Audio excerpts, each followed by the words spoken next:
Eu sou a Yaya Toledo e esse é o Ser Mulher no Mundo, um canal para falar das questões, soluções, histórias e militâncias femininas. E o tema desse vídeo é feminismo e militância.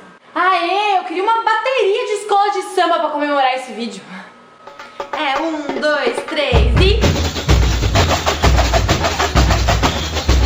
Bom pra gente se mover um pouco do nosso contexto e lembrar como que era a vida das mulheres há pouquíssimos anos atrás. Mas eu não sei muitas histórias sobre o feminismo. Então, amiguinha, nesse vídeo você me escuta, que eu manjo.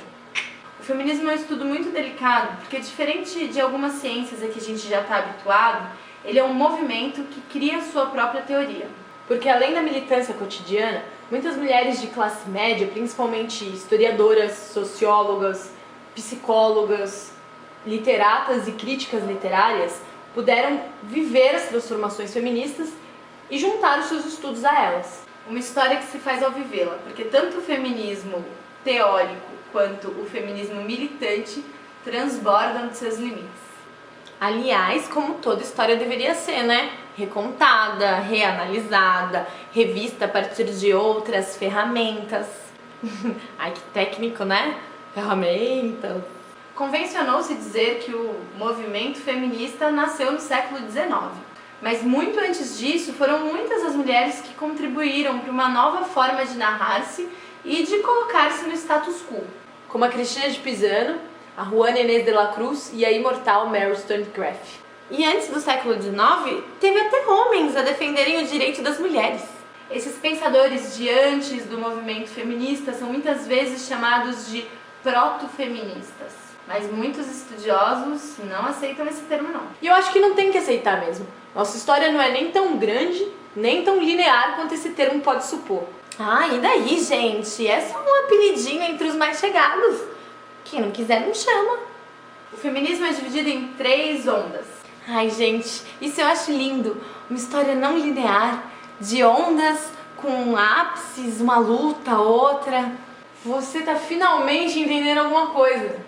A primeira onda era muito forte na Inglaterra e nos Estados Unidos, e a sua reivindicação mais famosa era o direito ao voto. Mas claro que já existiam outras reivindicações com base na igualdade de direitos. E algumas autoras mais de vanguarda ainda que já falavam dos direitos sexuais, reprodutivos e econômicos da mulher. Durante o período da primeira onda feminista, vários países aderiram ao sufrágio feminista. Mas como a nossa história não é linear, foi só em 1991 que as suíças puderam votar para presidente. E você achando que era luxo e poder viver na Suíça, né? Olha aí. As mulheres que lutavam por seus direitos políticos eram as sufragistas, que lutavam pelo direito do sufrágio. Um tempo depois, apelidaram a gente de sufragettes, como forma de diminuir o movimento e a importância das suas partidárias. E eu sempre acho um barato como a gente reage aos apelidos do opressor com muito bom humor, senso crítico e criatividade. Você adotando alcunhas do inimigo? Quem diria? Você tem bom humor? É, mas nem todo mundo tem. E essas alcunhas deixaram as mulheres com muito medo do feminismo. Ser feminista para elas estava associado a ser lésbica. Ou a abrir mão da sua feminilidade para tentar ser um homem. Ou ainda pior, ser feminista era assumir sua insatisfação não com a sua condição de mulher, mas com a sua natureza de mulher, com seus instintos, verdades, essência. Era como assumir que você era uma pessoa perdida e com raiva. Foi nisso que a crítica nos transformou.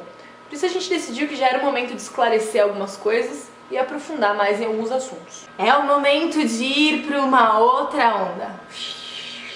As feministas de segunda onda nomearam-se no início da década de 60. Elas eram bastante preocupadas com as questões de igualdade e discriminação. Elas iniciaram uma das manifestações mais bonitas do movimento feminista, os grupos de consciência ou reflexão. Gente, esses grupos eram uma graça mesmo. Eram grupos de mulheres que se encontravam às vezes em casa, às vezes em locais públicos, para trocarem experiências. Isso mesmo, experiências. Sem nenhuma necessidade de verdade científica. O que importava nos grupos de reflexão era que as mulheres se sentissem livres para se identificarem e se expressarem a partir da narrativa. Daí para cada reunião você tinha que trazer uma amiga e quando o grupo formasse 24, daí formava um outro grupo. Tipo aqueles produtos para emagrecer ou igrejas inovadoras.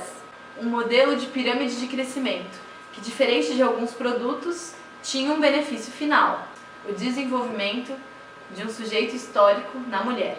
Não é à toa que o tema educação volta com força durante a segunda onda, porque introduzir novas mulheres ao feminismo era também fazer com que elas percebessem a que opressões pessoais elas deveriam reagir. Era uma típica revisão do olhar a partir do relato. Não que a gente tivesse que ser ensinada a narrar nossas próprias histórias, né? Isso a gente sempre fez muito bem, meu amor. O que a gente teve mesmo que aprender era a validar esses relatos como importante registro da nossa história. O slogan dessa onda não poderia deixar isso mais claro.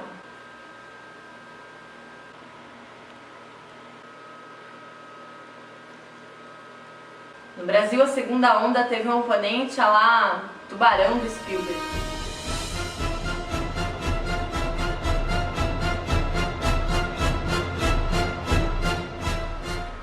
A ditadura. E durante a ditadura, quando não eram os militares impossibilitando as manifestações na rua, eram os companheiros de esquerda que acusavam as mulheres de tirarem o foco da luta principal com questões secundárias. Acontece como pra gente essas questões são fundamentais, a gente continuou no zigue-zague entre direita e esquerda. E nunca abandonamos esse jogo chato, dicotômico, bipolar.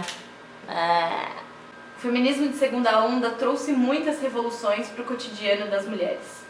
Permitiu que a gente se apropriasse mais de nós mesmas como sujeito. Abraçou a democratização do anticoncepcional e do aborto, ou pelo menos a discussão sobre o aborto. Deixou a gente reclamar que a gente não gozava nunca e entender que esse também era um direito nosso. Finalmente, a terceira onda do feminismo começou na década de 90 e veio também como uma crítica à onda anterior. Para elas, a segunda onda tinha esquecido que as suas teóricas e escritoras eram na sua maioria brancas e de elite, e por isso esqueciam de algumas especificidades de grupos de minorias. Também vem na terceira onda uma forte reanálise do que chamamos de feminilidade.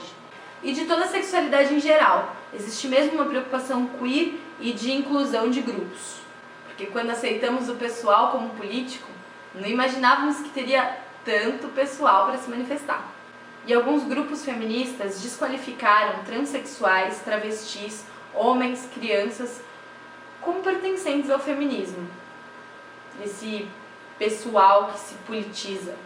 Uma tentativa vã, viu? Jogou pro mundo, transformou em discurso. Agora tem que democratizar, né, meu bem? Ou o pessoal é político, mas só pra você. Essa é uma das discussões fundamentais da terceira onda hoje. Se há diferenças importantes entre os sexos ou se essas diferenças são atribuídas a questões culturais e de papéis sociais. Eu não vou aprofundar muito nessa questão, mas depois a gente pode fazer um vídeo sobre isso. Mais importante é perceber que a história do feminismo tem sua própria maneira de narrar-se. E que o questionamento do discurso universal é um dever atemporal. Para todas as mulheres, homens, trans, cis, crianças, enfim, para todos os seres humanos. Aceitar as especificidades é tornar o pessoal cada vez mais político. E se é mesmo verdade que não se nasce mulher, torna-se. Então, meu amigo, A gente vai ter que escolher melhor o que quer se tornar, historicamente. ai, mas que seja de forma impessoal e intransferível, que nem bilhete único. Que eu já tô cansada de gente cagando regra por aí.